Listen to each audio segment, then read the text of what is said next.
How's Amy? Amy was shot. How is she?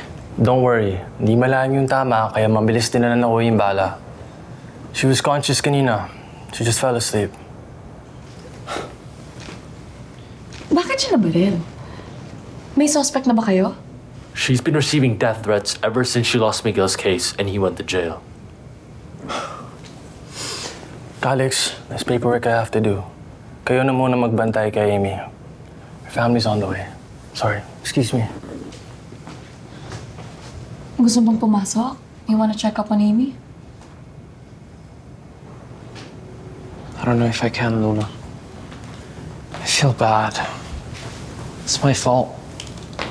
I was the one to ask her to take on Miguel's case. Why would you do that? I asked Amy to play dirty, since the people that she was going to defend were already playing dirty in the first place. She was making Miguel's camp believe that she was preparing to win the case, when actually she was just digging his grave. Buti pumayag si Amy na gawin yan.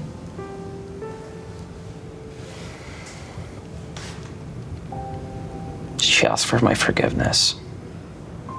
Those were my condition. She had to accept the case and lose it. But, how could she do that? Hindi ba yun against the oath niyo?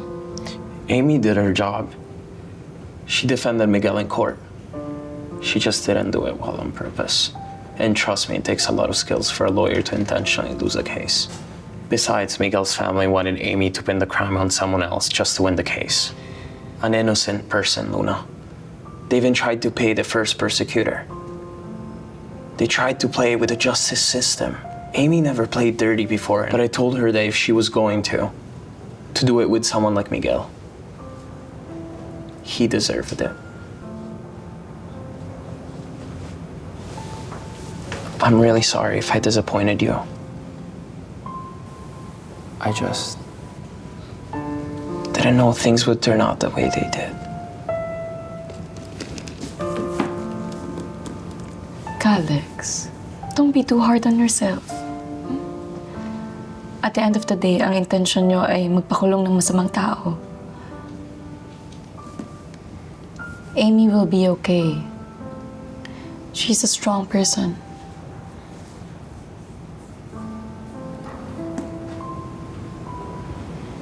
How are you feeling? I'm fine. Malayo sa bituka. I told you to tighten your security. Kalix, I've been a criminal lawyer for years now. I get death threats all the time. It's just so happens that this pushed through. He's a crazy damn politician. You should have known better. What, so it's my fault now? Kalix, kung lumabas ka muna kaya, bumalik ka ng pagkain. Iwan mo muna kami ni Amy dito.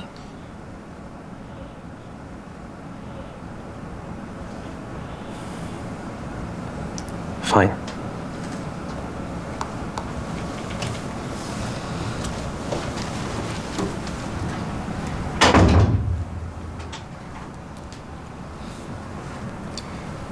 Are you gonna scold me too?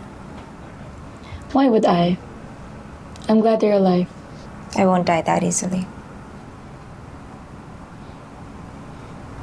Luna. I almost died today. And that changes a person's perspective. So let me be direct. I'm so sorry. I'm so sorry for everything that I've done to you and Kalix. I know that the damage has been done and this apology is years too late, but still, I'm sorry. I guess I was scared to talk to you because Kalix was so ruthless with me and I just couldn't handle another tirade, even if I knew I deserved it. Aminin ko. Masama ang loob ko sa'yo. Dahil sa ginawa mo, nagbago ang buhay ko.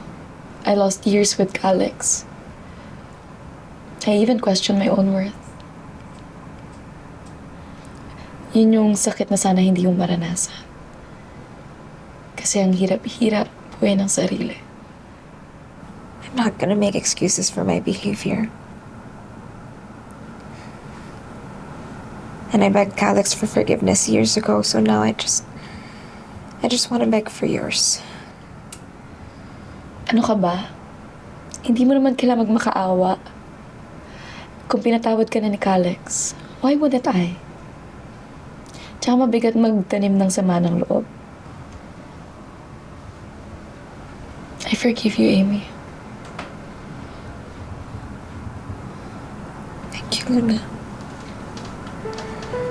I've been ridden with guilt all these years, and I'm just so happy I get to do this in person.